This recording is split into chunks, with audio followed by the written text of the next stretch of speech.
అసలు తుఫాన్ ఎలా వస్తుందో తెలుసా? సముద్రం మొదట ప్రశాంతంగా ఉంటుంది, అలలు మెల్లగా తాకుతూ ఉంటాయి. కానీ సూర్యుడు బాగా వేడెక్కితే సముద్రపు నీరు కూడా వేడిగా మారుతుంది. ఆ వేడి నీటి మీద ఉన్న గాలి కూడా వేడి అవుతుంది, పైకి ఎగురుతుంది. గాలి పైకి ఎగినప్పుడు కింద ఖాళీ అవుతుంది. అప్పుడు చుట్టుపక్కల చల్లని గాలి ఖాళీని నింపడానికి వస్తుంది. ఇలా గాలి ఎగరడం దిగడం మొదలవుతుంది. అలా తిరుగుతూ తిరుగుతూ ఒక పెద్ద చక్రంలా మారుతుంది. మొదట్లో అది సాధారణ మేఘంలా ఉంటుంది, కానీ కాసేపటికే ఆ మేఘం చీకటిగా మారుతుంది.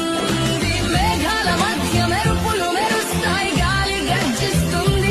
సముద్రం మీద గాలి వేగం 60-80-100 కిలో